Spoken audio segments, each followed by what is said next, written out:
ভাবছিলাম অষ্টমীর দিন অঞ্জলি দেব। তার বন্ধুরা কেমন আছো তোমরা সবাই? আশা করি ভালো আছো। দীপা স্টোরিতে তোমাদের অনেক অনেক ওয়েলকাম। তো আজকে একটা নতুন ভিডিও নিয়ে এসেছি। তো চলো সারাদিন কি করি না করি সেটা তোমাদের সাথে শেয়ার করবো। তো পুরো ভিডিওটা দেখতে থাকো। চলো। তো বন্ধুরা এখন হচ্ছে তোমার রান্না করব। তো এখন সকাল 11টা মতন বাজে। রান্না করতে করতে তোমার দুপুর হয়ে যাবে। সকালবেলা চা বিস্কুট খেয়ে নিয়েছিলাম। তারপর রবিবার ছিল আজকে, শ্বশুরমশাই এদিকে বাজারে গেছে। দেখো সব সবজি নিয়ে এসেছে, সবজিগুলো ওখানে ঢেলে রেখে দিয়েছি। একে একে সব প্লাস্টিকে ভরে ফ্রিজের মধ্যে রেখে দেবো, তাহলে ভালো থাকে সবজিগুলো। যাই হোক, চা টা খেয়ে এখন রবিবার আজকে, তো আজকে মাংস রান্না হবে। তো শাশুড়ি মা হচ্ছে তোমার সব মশলা টশলাগুলো কেটে ঠেটে গুছিয়ে দিয়েছে। আমি হচ্ছে এবার রান্না করব। তো চলো তোমরা পুরো ভিডিওটা কন্টিনিউ দেখতে থাকো। তো দেখো এখন হচ্ছে ফার্স্টে আলুটাকে ভালো করে ভেজে নিচ্ছি। আর কড়াইটা কালো দেখে কেউ ভেবো না যে মাজি না, ওর জন্য কালো হয়ে গেছে। তো এটা হচ্ছে লোহার কড়াই, ওই কারণে হচ্ছে তোমার কালো হয়ে গেছে। তো এটাতে মানে বেসিক্যালি কাঠেই রান্না করা হয়, গ্যাসে রান্না করা হয় না। তো ইদানিং কাঠে রান্না করা হচ্ছে না, প্রচুর পরিমাণে বৃষ্টি হচ্ছে, তো ওই কারণে উনুন ভিজা রয়েছে, ওই কারণে হচ্ছে তোমার গ্যাসে রান্না করছি। তো ওর জন্য ভাবছি এটাই রান্না করি।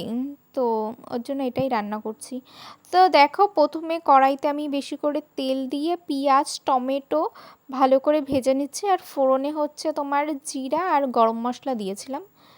তারপরে ভালো করে যেই পেস্টটা করে রেখেছিলাম আদা রসুনের, আর পুরো আজকের মাংসটা কাঁচা লঙ্কা দিয়ে করেছি, আজকে শুকনো লঙ্কা দিইনি। লাল লাল যেই কাঁচা লঙ্কাগুলো ছিল ওই রকমের কাঁচা লঙ্কা দিয়ে রান্না করেছি। যাই হোক, রান্না করতে করতে হঠাৎ করে দেখি ডেলিভারি বয় চলে এসেছে। তো আমাদের দাদাভাই ফোন করেছে, ফোন করে বলছে ডেলিভারি এসেছে, একটা নেও। তো কি ডেলিভারি এসেছে সেটা তোমাদেরকে আমি লাস্টে দেখাচ্ছি ভিডিওর। তো যাই হোক, তারপরে স্নান টান করে চলে আসলাম ভাত খেতে। তো আজকে মেনু ছিল হচ্ছে চিকেন আর হচ্ছে ভাত। আর তো বন্ধুরা এখন তোমাদের সাথে শেয়ার করব কিছু টুকটাক কেনাকাটা করেছি, সেটা তোমাদের সাথে শেয়ার করব। তো আগে তো দুটো ভিডিওতে শেয়ার করেছি, মানে পুজোর কেনাকাটা তো আর শেষ নেই, একটার পর একটা লেগেই আছে। তো চলো আর দুটো জিনিস কি নিয়েছি সেটা দেখাচ্ছি তোমাদেরকে। প্রথমেই দেখাবো, প্রথমে একটা চুড়িদার দেখাই। এই দেখো, ব্যাক ক্যামেরা দিয়ে দেখ। তো দেখো এই দেখো একটা কুর্তি, এটা লং টাইপের। তো এটা শাশুড়ি মা দিয়েছে পুজোতে, কেমন লাগছে জানি। আর এর সাথে একটা তোমার হচ্ছে চুজ প্যান্ট লাগবে সাদা কালারের, ওটা কেনা হয়নি। আর একটা ওড়না, এই ওড়নাটা দিয়েছে। একটা চুজ প্যান্ট আমার কিনে নিতে হবে। এটা প্যাঁচানো প্যাঁচানো ছিল, এরকম এরকম করে খুলে দিয়েছে, এর জন্য এরকম হয়ে গেছে। সাদা ওড়না মানে দুদিন পরলে না তারপরে কেমন একটা হয়ে যায়। আগেও একটা রয়েছে, কয়দিন পরেছি তার মধ্যে গেছে বাবা। তো দেখো তারপরে একটা এইটা হলুদ একটা কুর্তি,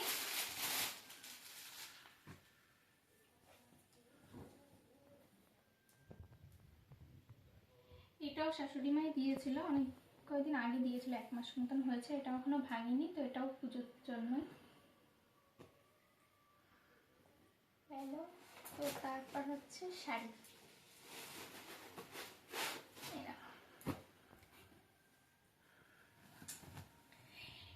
এই শাড়িটা হচ্ছে আমি আমার মাকে জামাই ষষ্ঠীর সময় দিয়েছিলাম, কিন্তু মা একদিনও ভেঙে পড়েনি। তা আমি নিয়ে এসেছিলাম, ভাবছিলাম অষ্টমীর দিন অঞ্জলি দেব, তার জন্য মানে তখন পরবো অষ্টমীতে অঞ্জলি দেওয়ার দিন, এখনো পরিনি একদিনও। আর মা অষ্টমীতে পরবেও না এই শাড়ি, মা সুতির শাড়ি পরে অঞ্জলি দেয়। তো ওর জন্য নিয়ে আসলাম, কিন্তু অষ্টমীর অঞ্জলি পড়েছে কখন, সেই ভোর নাকি 3টের দিয়ে পুজো, আর অঞ্জলি হবে হয়তো 5টা 6টার দিকে। আমার দ্বারা মনে হয় না সম্ভব হবে ওই 6টার সময় উঠে অঞ্জলি দেওয়া। ফালতু ফালতুই আনা হয়েছে, আবার মাকে দিয়ে আসতে হবে। মনে হয় না পরা হবে শাড়িটা, আনলাম আশা করে, বাট পরা হবে না হয়তো। আর এর জন্য যেন একটা ব্লাউজও আমি নিয়ে এসেছি, এখন একটা ব্লাউজও কিনে নিয়ে এসেছি শাড়িটার সাথে পরার জন্য, কিন্তু কপালেই নেই, তা পরবো কি। যাও সামনের বছর হবে, এই বছর আর মনে হয় না হবে। তো তারপরে হচ্ছে দেখাবো জুতো দেখো ফ্লিপকার্ট থেকে কালকে এসেছে, পুরো খুলে মুলে প্যাকেটটার অবস্থা দেখো, খিচুড়ি পেকিয়ে গেছে।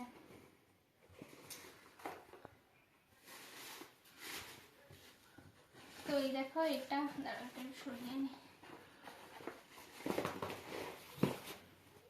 তো এই দেখো এটা হচ্ছে তোমাদের দাদা ভাই কিনেছে এই জুতোটা, তোমার হচ্ছে অনলাইন থেকে কিনেছে, এখন হচ্ছে বিগ বিলিয়ন, ওর জন্য একটু অফারে পেয়েছে, ওর জন্য এটা নিয়েছে। কেমন লাগছে জানিও।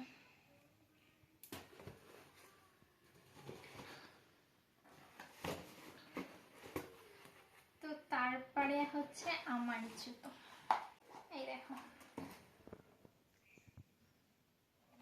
তোমাদের দাদা ভাই আমাকে এনে দিয়েছে।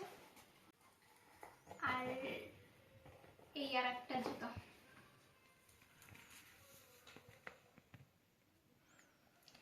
এটা ওই স্লিপার টাইপের। তো এই জুতোটা শ্বশুর মশাই এনে দিয়েছে, দুটো জুতো এনে দিয়েছে, একটা শাশুড়ি মাকে একটা আমাকে। কেমন লাগছে জানিও। আর এই জুতোগুলো আমার যে কি ভালো লাগে তোমাকে এদের কি বলবো, মানে আমি ম্যাক্সিমাম এই জুতোগুলো পরি। তোমার এখান থেকে আবার একটু ইয়ে থাকে না, ওরকম টাইপের জুতোগুলো পরতে পরতে পায়ে আমার ঠোসা পড়ে যায়, তাও আমি এই জুতো পরা ছাড়ি না, এত ভালো লাগে। তো জানিও কেমন হয়েছে। এগুলো বেশি দাম না, এগুলো তোমার হচ্ছে কত করে 200 টাকা করে নেয়। তোমার হচ্ছে শিয়ালদার থেকে নিয়ে এসে কিনে দিয়েছে আমাদের দাদা ভাই। বেশ কম দামে বেশ ভালো, বেশি অনেক বেশি দিন লাস্টিং করে না, কিন্তু খুব কম কম করে পরি তো ওর জন্য বেশি দিন লাস্টিং করে। ছেলেদের জুতোর বেশি দাম, আমাদের মেয়েদের জুতোর কম দাম, 200 টাকা হলে মেয়েদের জুতো হয়ে যায়। আর ওর মনে হয় 5টা জুতো আর আমার একটা জুতো, মানে আমার 5টা জুতো হয়ে যাবে ওর জুতোর যা দাম। আর ওদের জিন্সের প্যান্টের যা দাম, মানে ওখানেই খেয়ে নেয় সব টাকা শপিং এর, ছেলেদের জিন্সের প্যান্ট আর জুতোতে। শার্টগুলো তাও মোটামুটি পাওয়া যায় 500-600 টাকায়, প্যান্ট আর জুতো। তো এই হচ্ছে টুকটাক শপিং করলাম, এখনো কটা জিনিস অর্ডার দিয়েছি অনলাইনে, আসবে বিগ বিলিয়ন বলে কটা জিনিস অর্ডার দিয়েছি। তো যাই হোক, আসলে তো তোমাদের সাথে আবার শেয়ার করব। তো চলো আজকের মতন ভিডিওটা এই পর্যন্তই। যদি ভালো লেগে থাকে অবশ্যই একটা লাইক কমেন্ট শেয়ার করে দিও, আর যারা নতুন দেখছো তারা প্লিজ চ্যানেলটিকে সাবস্ক্রাইব করে বেল আইকনটা অল করে দিও। চলো আজকের মতন টাটা, দেখা হচ্ছে নতুন দিনে নতুন ভিডিও নিয়ে।